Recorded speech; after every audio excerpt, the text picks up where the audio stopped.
দেশের ফুটবলে যেন ফিনিক্স পাখির হাওয়া বইছে, আর সেই হাওয়া বইয়ে এনেছে রোনান সুলিভান, যার এক পায়ে মেসির জাদু, আরেক পায়ে রোনালদোর কারিশমা। তাকে নিয়েই স্বপ্ন দেখছে বাংলাদেশ। বাংলাদেশের হয়ে রোনানের অভিষেক হয় অনূর্ধ্ব-20 সাফ চ্যাম্পিয়নশিপে। পাকিস্তানের বিপক্ষে প্রথম ম্যাচেই জোড়া গোল করে তাক লাগান রোনান, যার একটি গোল নজর কেড়ে নিয়েছে দেশের সাবেক তারকা খেলোয়াড়দেরও। অনেকের কথা, এমন গোল দেখা যায় না দেশের মাটিতে। আর ভারতের বিপক্ষে দ্বিতীয় ম্যাচে অ্যাসিস্ট করে ড্র করান দলকে। রোনান সুলিভান ইতিমধ্যেই নিজের জায়গা করে নিয়েছেন মানুষের হৃদয়ে। এখন শুধু অপেক্ষা জাতীয় দলের দরজা খোলার। রোনান সুলিভানের অভিষেক ম্যাচটা আসলে ছিল একটা স্টেটমেন্ট ম্যাচ। প্রথম দিনেই জোড়া গোল, এটা শুধু পরিসংখ্যান না, পুরো ম্যাচের গল্পটাই তার চারপাশে ঘুরছে। মাঠে তার গতি, বল কন্ট্রোল আর ফিনিশিং দেখে অনেকেই বলছেন এই ছেলেটা বাংলাদেশের ফুটবলের চেহারা বদলে দিতে পারে। প্রথম গোলটা আসে ম্যাচের শুরুর দিকেই। মাঝমাঠ থেকে একটা থ্রু পাস পেয়ে রোনান অসাধারণ টাইমিংয়ে ডিফেন্ডারদের ফাঁকি দেয়।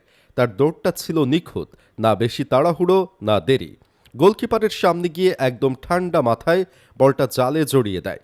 এখানে সবচেয়ে চোখে পড়ার মতো ছিল তার কম্পোজার। প্রথম ম্যাচ, চাপ, তবুও কোনো নার্ভাসনেস নেই। দ্বিতীয় গোলটা আরও বেশি ইমপ্রেসিভ। এবারটা ছিল টিমওয়ার্কের ফল। ডান দিক থেকে একটা ক্রস আসে, আর রোনান ঠিক জায়গায় দাঁড়িয়েছিল। অনেক ফরওয়ার্ডই এই জায়গায় ভুল করে, কিন্তু সে করেনি।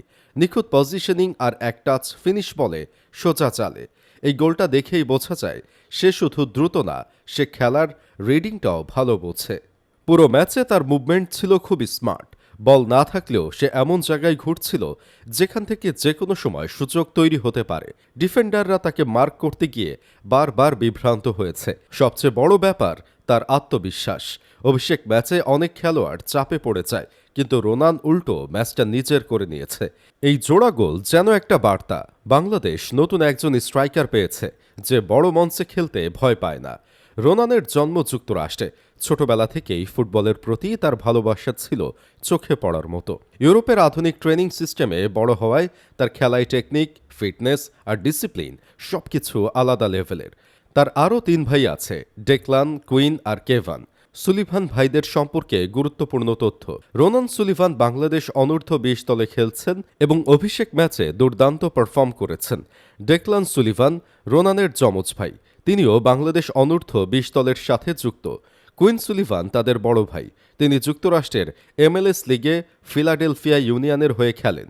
কাভান সুলিভান আরেক ভাই, যিনি যুক্তরাষ্ট্রের বয়সভিত্তিক দলে খেলছেন। তাদের মা বাংলাদেশি হওয়ায় ছোটবেলা থেকেই বাংলাদেশের সাথে একটা আবেগী সংযোগ ছিল। সেই টান থেকেই রোনান ও ডেকলান একসময় সিদ্ধান্ত নেয় বাংলাদেশের হয়ে খেলবে। তাদের বাংলাদেশে খেলার বিষয়টি স্থানীয় ফুটবল অঙ্গনে বেশ সাড়া ফেলেছে। রোনান মূলত একজন অ্যাটাকিং ফরওয়ার্ড। দারুণ পজিশনিং, দ্রুত সিদ্ধান্ত নেওয়ার ক্ষমতা, গোলের সামনে মাথা ঠান্ডা রাখা, এই 3টা গুণই তাকে আলাদা করে তোলে। অভিষেক ম্যাচেই যেভাবে 2টা গোল করল তাতে বোঝা যায় প্রেশার হ্যান্ডেল করতে সে জানে। রোনানের পাশাপাশি তার ভাই ডেকলানকেও নিয়েও আলোচনা কম না, যদিও এখনও তেমন আলোচনায় আসেনি। তবে কোচিং স্টাফরা বলছেন তার মধ্যেও অসাধারণ সম্ভাবনা আছে। বাংলাদেশ ফুটবল অনেকদিন ধরেই নতুন নায়ক খুঁজছিল। সুলিভান ব্রাদার্স সেই শূন্যতা পূরণ করতে পারে। তরুণদের জন্য নতুন অনুপ্রেরণা, আন্তর্জাতিক মানের খেলার ছোঁয়া, জাতীয় দলে নতুন আত্মবিশ্বাস, সব মিলিয়ে রোনান ও ডেকলান শুধু 2জন খেলোয়াড় না, তারা একটা নতুন আশার নাম। এখন দেখার বিষয় এই স্বপ্ন কত দূর নিয়ে যেতে পারে বাংলাদেশকে।